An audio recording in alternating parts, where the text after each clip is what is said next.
Hi, my name is Shane Wanless. On behalf of Premier Equipment, your salesperson and myself, I'd like to thank you for your recent lawn equipment purchase. We appreciate your business and look forward to continuing our relationship with you into the future. In this short video, we're going to take a look at your new piece of equipment, the operator's manual, service intervals, warranty, and some of the lawn accessories and attachments that are available from Premier Equipment. You should have received an operator's manual with your new purchase. If you did not, please contact your salesperson right away so that they can get one for you. Reviewing the operator's manual is a very important part of starting to operate your new piece of lawn equipment. Your operator's manual contains a lot of valuable information and some key sections. Product identification. This will show you where your serial number is located and your engine serial number if you need that in the future. Safety. This section covers all the safety decals and what they mean.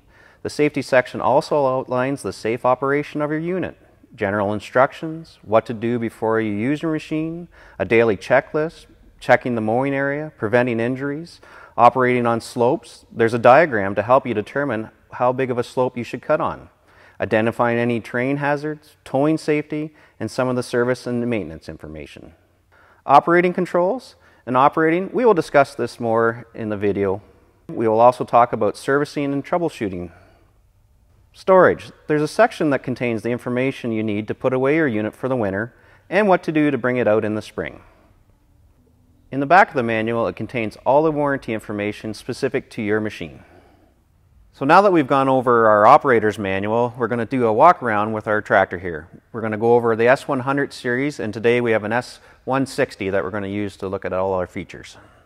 There's lots of features, options, and controls that we need to look at and discuss. And before we start the machine, we need to go over a few things that we need to do on a regular basis. The first thing is to check your oil. Every time that you start this tractor, it's a great idea to check your oil. Lift your hood, and your oil dipstick is always in bright yellow underneath the hood here. There's also some great service intervals that you can see up here. Next thing you should do is check your tire pressures. Make sure that everything looks good, nothing's flat. If you have a flat tire, you're going to get an uneven cut. You're going to get excess wear on your tire. Should always check your mower deck. Make sure that there's no debris, no sticks, no pine cones under there. Make sure there's not a lot of excess grass buildup. Something that you're going to need to set up on your tractor is your gauge wheels. Our mechanics set these to a certain height, but you may want to lower these or raise them. Those gauge wheels should just skim the grass. They should never be running on the grass all the time. If they're running on the grass, you're going to wear them out. So they're there just to help you anti-scalp. So that's something you just need to pay attention of, and you may need to raise and lower those. Also on your mower deck is you have a deck cleanout port over here. You can hook your garden hose up to this quick coupler, hook it back up to your deck, turn the water on, turn your mower deck on, let it run for a while, and what it's going to do is clean out a lot of the grass that's in your deck. The best time to do this is right after you cut the grass, when the grass is still fresh or wet. Something to keep in mind though is do this in a spot where you're not afraid to make a mess, because all that grass is going to come out and fall down below, so it's good to do it out behind a garage or in a field or something like that. The other thing on your lawnmower is there's a lever at the back here, and what that allows you to do is to be able to push the tractor. When it's in, it's going to be very hard to push the tractor, but if you pull it out, it allows the wheels to freewheel. You'll use this if it's maybe in your garage and you just want to push it around a little bit, or if it does happen that you ran out of gas, or it did break down and we need to push it across the lawn or something, this would allow you to do that. Something to keep in mind, if you did push your mower around like this, and the next time you go to start it and you push your pedal and nothing happens, chances are this lever is in the out position. You need to push it back in so that you're able to drive it. Okay, let's hop on the mower, go over some of the controls and how to operate some of these features. So to start, we have our parking brake down on the left. We have our throttle and choke here marked in orange. Our parking brake is also marked in orange. Our yellow controls that we have here, this is the electric PTO switch or the mower engage here on the right. And we have our reverse cutting option here, or mowing in reverse when you need it. We have our hour meter and fuel gauge. our key switch, cruise control. Down here on the right we have our forward pedal and our reverse pedal. We can adjust our seat here on the side to our best position. And over here on the left side, we also have our deck height position. And you'll notice it's all marked with 1, 2, 3, 4, and that typically is 1 inch, 2 inch, 3 inch. So you can set your deck height to however long you want to cut your grass. Right now we have it at 3 inches, which is where a lot of people cut it to keep it a little bit longer and keep the weeds away. Next thing we want to look at is starting our tractor. So when we start our tractor, we want to push our parking brake in. We want to put our throttle all the way up into the choke position, turn the key, get it started, let the throttle come back into the run or operate position. Once our mower is running, we can engage the mower deck by simply pulling the switch, or on some of the models, moving the manual PTO over. We can adjust our deck height then, and then we can lift our mower deck up and down into our desired height position.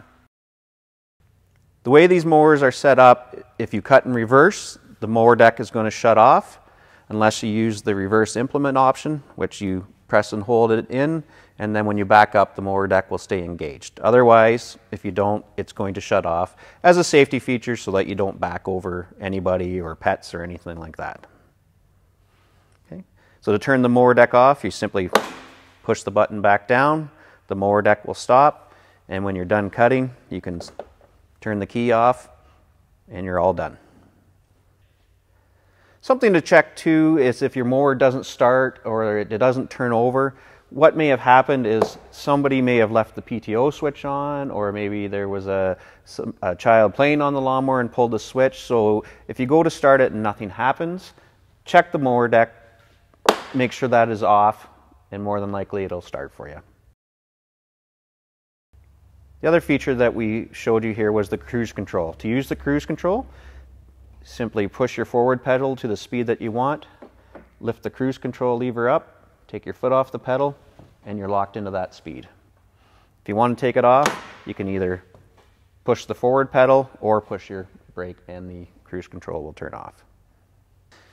To set your parking brake feature in the orange here, again, just press your parking brake lever, pedal, pull the parking brake lever up, take your foot off the pedal, and now you have set the parking brake. Turn the parking brake off, simply push the pedal, push the lever down, and now your parking brake is disengaged. Don't forget to stop into our parts department. We stock wagons, lawn rollers, mulch kits, bumpers, baggers, and service kits for your mower. The next section we're going to look at is servicing your lawn equipment. Located in your operator's manual is a section on service intervals. Your engine oil needs to be changed every 50 hours or annually, whichever comes first. Just sitting over the winter, condensation can occur, and it's a good idea to change that oil in the spring, even if you didn't reach the 50 hours. At 100 hours or annually, items such as your spark plugs, air filter, fuel filter may need replaced, sharpening your blades, and you may need to get your deck re-leveled and check your tire pressures. Regular servicing of your riding lawn equipment is important for protecting and prolonging the life of your equipment. Depending on your conditions, you may need to do some of this maintenance early, such as dusty conditions, large amounts of dandelion seeds, or unplanned debris on your lawn equipment. At Premier Equipment, our service departments can help you with all your service requirements. Participate in our Premier Service Inspection programs, have your mower serviced annually, and take advantage of seasonal specials. Book early and beat the rush. If you're confident in completing your own service, contact our parts department. We stock all the filters and oil you need.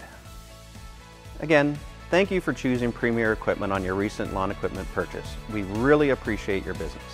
If you have any questions or concerns, don't hesitate to reach out to your salesperson or your local Premier branch. Thank you for running with us.